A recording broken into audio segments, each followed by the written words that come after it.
శ్రీ సాయి సచరిత్రము 9వ అధ్యాయము. షిరిడీ యాత్ర యొక్క లక్షణములు. షిరిడీ సందర్శనంలోని ఒక ప్రత్యేక విశేషమేమన్నా బాబా అనుమతి లేనిదే ఎవరునూ షిరిడీ విడివలేకుండిరి. బాబా అనుమతి లేక ఎవరైనా షిరిడీ విడిచి వెళ్ళినచో వారు ఊహించని కష్టములు కొని తెచ్చుకున్నవారగుచుండిరి.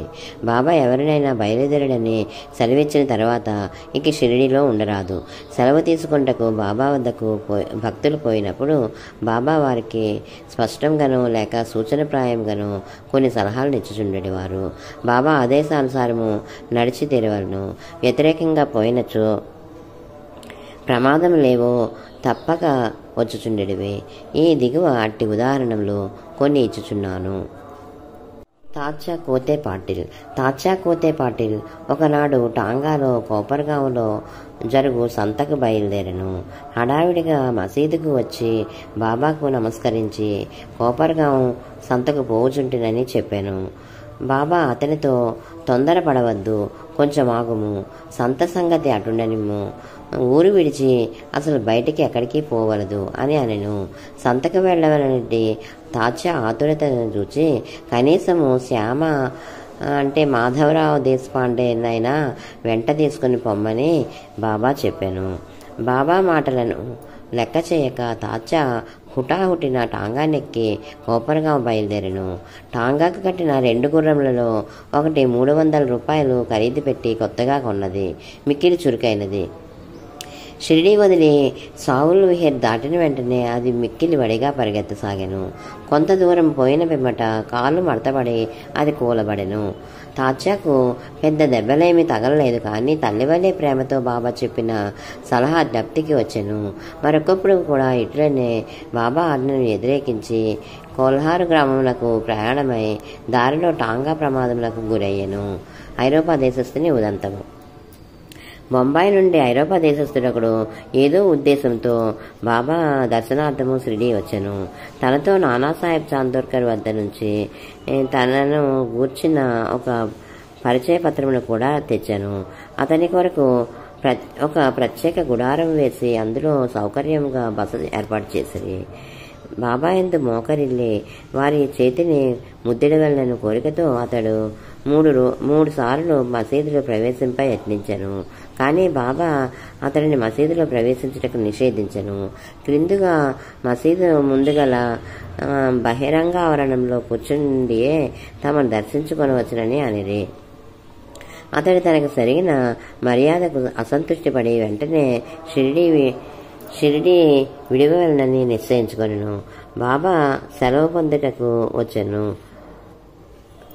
తొందరపడక మరుసటి దినం పొమ్మని బాబా చెప్పెను. తక్కిన వారు కూడా బాబా ఆదేశమును పాటించమని సలహా ఇచ్చిరి.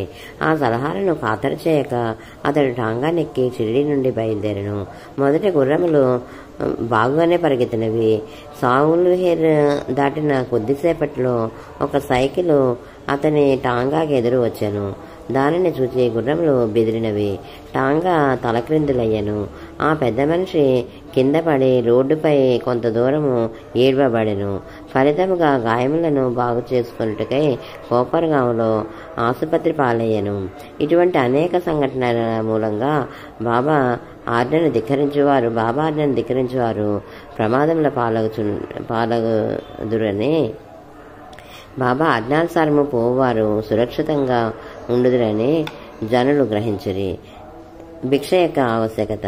బాబాయే భగవంతుడైనచో వారు భిక్షాటనంచే జీవితమంతయు గడపనేలా అను సందేహము చాలా మందికి కలగవచ్చును.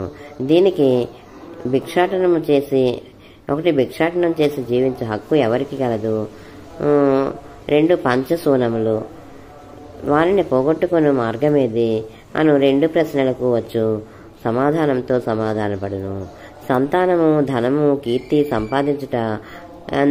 సంపాదించుటందు ఆపేక్ష వదులుకొని సన్యసించేవారు భిక్షాటనంచే జీవించవచ్చునని మన శాస్త్రములు ఘోషించుచున్నవి. వారు ఇంటి వద్ద వంట ప్రయత్నములు చేసుకుని తినలేరు.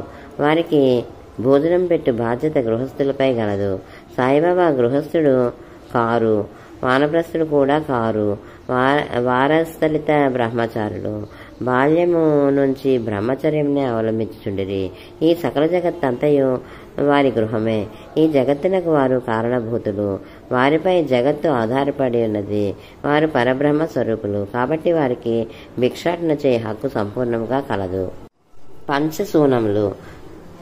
వానిని తప్పించుకొని మార్గమును ఆలోచింతుము. భోజన పదార్థములు తయారు చేయటకు గృహస్థులు 5 పనులు చేయక తప్పక చేయవలను. అవి ఏమన్నా దంచుట లేక రుబ్బుట, విసరుట, 3 పాత్రలు తోముట, ఇల్లు ఊడ్చుట, తుడుచుట, పొయ్యి అంటించుట. ఈ 5 పనులు చేయనప్పుడు అనేక క్రిమికీటాదులు మరణించుట తప్పదు. గృహస్థులు ఈ పాపమును అనుభవించవలను. ఈ పాప పరిహారమునకు మన శాస్త్రములు 6 మార్గములు ప్రబోధించున్నవి. బ్రహ్మయజ్ఞము, వేదాధ్యయనము, పితృయజ్ఞము, దేవయజ్ఞము, భూతయజ్ఞము, అతిథి యజ్ఞము. శాస్త్రములు విధించిన ఈ యజ్ఞములు నిర్వర్తించినచో గృహస్థుల మనస్సులు పాపరహితములగును. మోక్ష సాధనలకు, ఆత్మసాక్షాత్కారమునకు ఇవి తోడ్పడును. బాబా ఇంటింటికి వెళ్లి భిక్ష అడుగుట్లో ఆ గృహస్థులకు వారు చేయవలసిన కర్మను బాబా జ్ఞప్తికి తెచ్చినట్లయినది. తన ఇంటి గుమ్మం వద్దనే ఇంత గొప్ప ప్రబోధమును పొందిన షిరిడీ ప్రజలు ఎంతటి ధన్యులు. భక్తుడి అనుభవములు. శ్రీకృష్ణుడు భగవద్గీత 9వ అధ్యాయం 26 శ్లోకం నందు శ్రద్ధాభక్తులతో ఎవరేని పత్రము గాని, పుష్పము గాని, ఫలము గాని లేదా నీరు గాని అర్పించినచో దానిని నేను గ్రహించదును అని నుడివెను. సాయిబాబాకు సంబంధించి ఇంకా సంతోషదాయకమగు విషయమేమన తమ భక్తుడేదైనా తమకు సమర్పించుకోనవలనను కొని ఏ కారణం చేతనైనా ఆ సంగతి మరచినచో అట్టివానికి ఆ బాబా ఆ విషయం జ్ఞాపకం చేసి ఆ నివేదనను గ్రహించి ఆశీర్వదించేవారు. అట్టి ఉదాహరణలు కొన్ని ఈ క్రింద చెప్పబోచున్నాను. తర్కడ్ కుటుంబము. రామచంద్ర ఆత్మారాం ఊరఫ్ బాబాసాహెబ్ తర్కడ్ ఒకానొకప్పుడు ప్రార్థన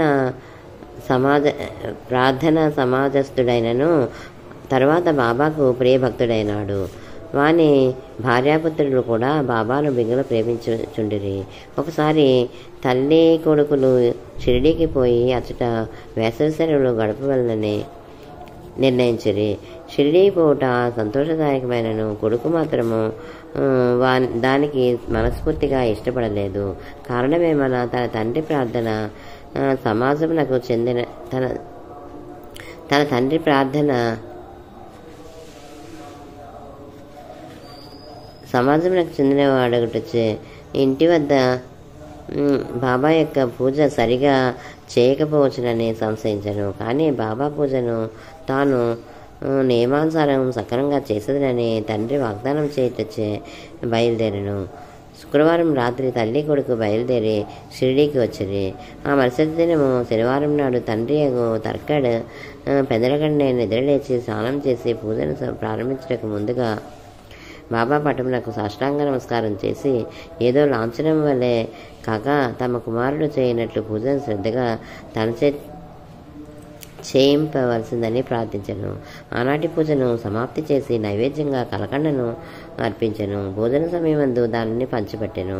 ఆనాటి సాయంత్రము ఆ మరుసటి దినము అనగా ఆదివారం నాడు పూజ అంతయు సవ్యంగా జరిగెను. సోమవారము కూడా చక్కగా గడిచెను. ఆత్మారాముడు ఎప్పుడు ఇట్లు పూజ చేసి ఉండలేదు. పూజ ఎంతయో కొడుకునకు వాగ్దానం చేసినట్టు సరిగా జరుగుతున్నందుకు సంతసించాను. మంగళవారం నాడు పూజ ఎప్పటి వలె సలిపి కచేరీకి పోయాను. మధ్యాహ్నం ఇంటికి వచ్చి భోజనమునకు కూర్చున్నప్పుడు అక్కడ ప్రసాదము లేకుండాట గమనించాను. నౌకరుని అడగగా ఆనాడు నైవేద్యం ఇచ్చుట మరచుటచే ప్రసాదం లేదని బదులు చెప్పాను. ఈ సంగతి వినగానే భోజనంలో కూర్చున్న ఆత్మారాం వెంటనే లేచి బాబా పటమునకు సాష్టాంగ నమస్కారం చేసి బాబాను క్షమాపణ కోరాను. బాబా తనకు ఆ విషయము జ్ఞప్తికి తేనందుకు నిందించాను. ఈ సంగతులన్నింటినీ షిరిడీలో ఉన్న తన కొడుకునకు రాసి బాబాను క్షమాపణ వేడుకొనెను. ఇది బాంద్రాలో మంగళవారం మధ్యాహ్నము సుమారు 12 గంటలకు జరిగాను. అదే సమయమందు షిరిడీలో మధ్యాహ్న హారతి ప్రారంభించుటకు ముందు ఆత్మారాముని భార్యతో బాబా ఇట్లనెను, తల్లి ఏమైనా తినవలన ఉద్దేశంతో బాంద్రాలో మీ ఇంటికి పోయినాను. తలుపులు తాళం వేసి ఉండెను. ఎలాగ నన్ను లోపలికి ప్రవేశించుతుంది, కానీ అక్కడ తినుటకేమీ లేకపోవచ్చే తిరిగి వచ్చుతుంది అనను. బాబా మాటలు ఆమెకేమీ బోధపడలేదు. కానీ పక్కనే ఉన్న కుమారుడు మాత్రము ఇంటి వద్ద పూజలో ఏమీ లోటుపాట్లు జరిగినవని గ్రహించి ఇంటికి పోవచ్చు సెలవు ఇమ్మని బాబాను వేడెను. అందులకు బాబా పూజను అక్కడనే చేయమని ఇంటికి పోనవసరం లేదని చెప్పాను. వెంటనే కొడుకు షిరిడీలో జరిగిన విషయమంతయు వివరంగా తండ్రికి ఉత్తరం రాసి బాబా పూజను అశ్రద్ధ చేయవద్దని వేడుకొనెను. ఈ 2 ఉత్తరములు ఒకటికొకటి మార్గమధ్యంలో తటస్థపడి తమ గమ్యస్థానంలోకి చేరెను. ఇది ఆశ్చర్యకరం కదా. ఆత్మారాముని భార్య. ఇక ఆత్మారాముని భార్య విషయము. ఒకసారి ఆమె 3 పదార్థములను బాబాకు నైవేద్యం పెట్టుటకు సంకల్పించుకొనెను. అవి వంకాయ పెరుగు పచ్చడి, వంకాయ వేపుడు కూర, పేడ. బాబా వీరిని ఎట్లు గ్రహించడం చూచెదము.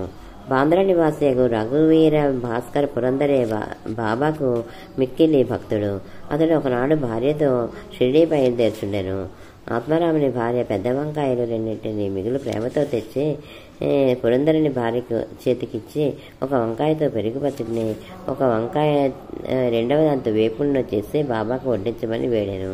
షిరిడీ చేరిన వెంటనే పురందరుని భార్య వంకాయ పెరుగు పచ్చడిని మాత్రము చేసి బాబా భోజనంలకు కూర్చున్నప్పుడు తీసుకుని వెళ్ళాను.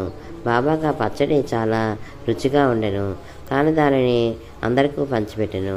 వెంటనే తనకు వంకాయ వేపుడు కూడా అప్పుడే కావాలని బాబా అడిగాను. ఈ సంగతి భక్తులు రాధాకృష్ణమయ్యకి తెలియపరిచింది. అది వంకాయల కాలం కాదు కనుక ఏమి తోచకుండెను.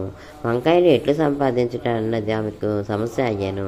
వంకాయ పచ్చడి తెచ్చినది ఎవరని కనుగొనగా పురందరుని భార్య అని తెలియచే వంకాయ వేపుడు కూడా ఆమెయే చేసి పెట్టవాలని ఆమెకు కబురబ్బరి.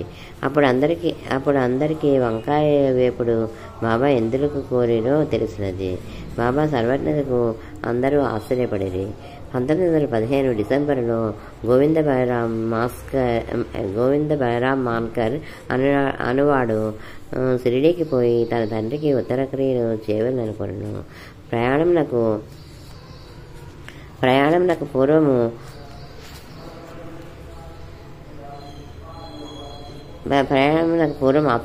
ఆత్మారాముని వద్దకు వచ్చాను. ఆత్మారాం భార్య బాబా కొరకు ఏమైనా పంపవాలనుకొని ఇల్లంతా వెతికాను. కానీ ఒక పేడ తప్ప ఏమీ కనిపించలేదు. ఆ పేడ కూడా అప్పటికే బాబాకు నైవేద్యంగా సమర్పించబడి ఉండెను. తండ్రి మరణించడిచే గోవిందుడు విచారగ్రస్తుడై ఉండెను. కానీ బాబా అందున్న భక్తి ప్రేమలచే ఆమె ఆ పేడను అతని ద్వారా పంపెను. బాబా దానిని పుచ్చుకొని తినడని నమ్మి ఉండేరు. గోవిందుడు షిరిడీ చేరెను. బాబాను దర్శించను. కానీ పేడ తీసుకుని వెళ్ళుట మరచెను. బాబా అప్పటికీ ఊరుకుండెను. సాయంత్రం బాబా దర్శనంలకై వెళ్ళినప్పుడు కూడా అతడు పేడ తీసుకుని పోవటం మరచెను. అప్పుడు బాబా ఓపిక పట్టగా తన కొరకు ఏమి తెచ్చినావని అడిగాను. ఏమీ తీసుకుని రాలేదని గోవిందుడు జవాబిచ్చాను. వెంటనే బాబా, నీవు ఇంటి వద్ద బయలుదేరినప్పుడు ఆత్మారాముని భార్య నా కొరకు నీ చేతికి మిఠాయి ఇవ్వలేదా అని అడిగాను. కుర్రవాడు అది అంతయో దప్తికి తీర్చుకొని సిగ్గుపడెను. బాబాను క్షమాపణ కోరెను. బస్సుకు పరిగెత్తి పేడాను తెచ్చి బాబా చేతికిచ్చాను. చేతిలో పడిన వెంటనే బాబా దానిని గుటుక్కున మింగాను. ఈ విధంగా ఆత్మారాముని భార్య యొక్క భక్తిని బాబా ప్రీతిపూర్వకంగా స్వీకరించాను. నా భక్తులు నన్ను ఎట్లు భావింతురో నేను వారిని ఆ విధంగానే అనుగ్రహింతును అను గీతావాక్యము నిరూపించాను. బాబాకు సంతుష్టిగా భోజనం పెట్టుట ఎట్లు.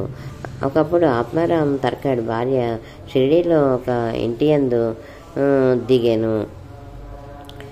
మధ్యాహ్న భోజనం తయారయ్యాను. అందరికీ వడ్డించిరి. ఆకలితో ఉన్న ఒక కుక్క ఒకటి వచ్చి మురుగుట ప్రారంభించను. వెంటనే తర్కాడ్ భార్య లేచి ఒక రొట్టె ముక్కను విసిరను. ఆ కుక్క ఎంతో మక్కువగా ఆ రొట్టె ముక్కను తినెను.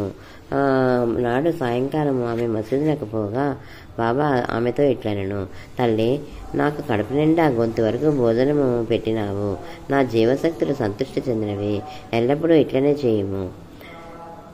ఇది నీకు సద్గతి కలగజేయను. ఈ మసీదులో కూర్చుండి నేనెన్నడూ